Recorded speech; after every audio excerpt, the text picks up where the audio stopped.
On March 11, 2003, police were flagged down to an apartment building located on the 805th East Tyler Street in Brownsville, Cameron County, Texas.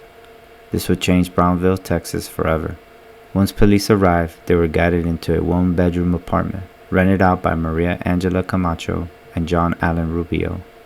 Once inside the room, police found the decapitated bodies of 3 young children: 2.5-month-old Mary Jane Rubio, 1-year-old John Esthefan Rubio, and 3-year-old Julisa Angela Quezada. 2 of the bodies were stuffed into a black trash bag with their decapitated head. Police found the 3rd body belonging to Mary Jane Rubio naked, laying at the foot of the bed, with the decapitated head in a plastic bag about 3 feet away. Once under custody, it was confirmed that Maria Camacho and John Rubio were the parents of the 3 children, with John Rubio only being the biological father to the youngest child, John Esthefan Rubio.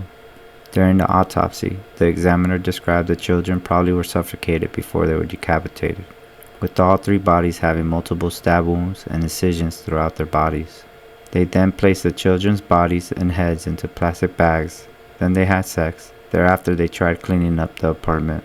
Once in custody, John Rubio admitted to being a drug addict, with his attorney describing on the day of the murders, John Rubio had inhaled spray paint, used crack cocaine, and marijuana before the murders, in which he contributed to his paranoia spiral out of control. During the trial, an investigator told the judge that Maria Camacho said she and John Rubio killed the children because they were too poor to support them and didn't want them to suffer, with another investigator stating that John Rubio admitted to murdering the children because he believed they were possessed by his deceased grandmother, who he believed was a witch. Court documents noted that leading up to the days of the murders, John Rubio and Maria Camacho secluded themselves and the children in order to prepare for an ultimate good versus evil confrontation. They doused their apartment with bleach, nailed the back door shut with Rubio even killing the family pet's hamsters. Under further investigation, it was found that the couple were under an 8-month Child Protective Service investigation.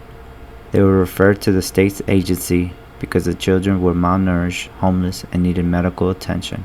Unfortunately, the parents were not accused of physical abuse at the time.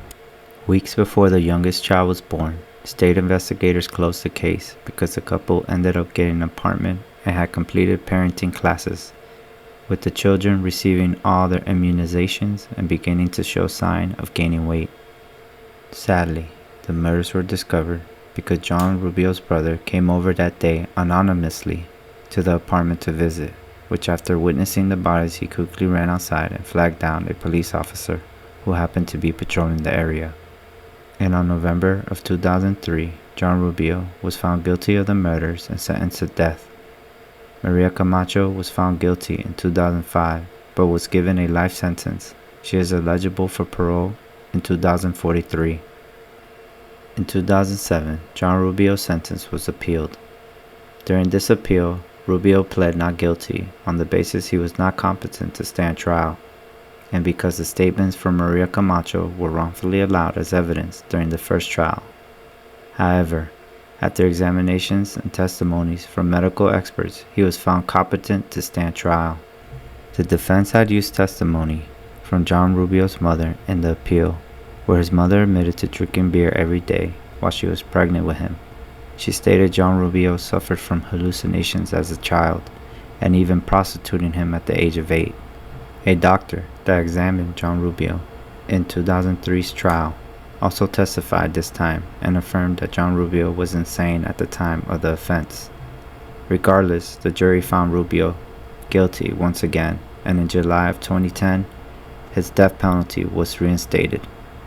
After the second trial, John Rubio will continue to submit appeals. The appeals continued through 2022, where the Texas Court of Criminal Appeals denied his appeal in January, saying it did not meet the requirements to be considered. In February of 2022, a federal court revealed it would grant a stay on his case, thus allowing him to submit a new appeal to a Texas court. But he had until April of 2022 to submit an amended petition, meeting the state of Texas requirement for an appeal. Currently, John Rubio is up for another hearing, but with no current scheduled date. John Rubio is currently still sitting in death row on the execution list to receive the lethal injection. The building where the murders occurred were torn down in 2013, and the Tres Angelito Park was built in the place in the memory of the three children. The location currently features a garden, 3 trees planted for the children. The 2 of the trees are blooming pink for 3-year-old Julisa and 2-month-old Mary Jane, and another one is blooming blue for 1-year-old John. What do you feel about this case? Do you believe that both parents should have received the death penalty by lethal injection? And how do you feel about John being allowed to appeal his case?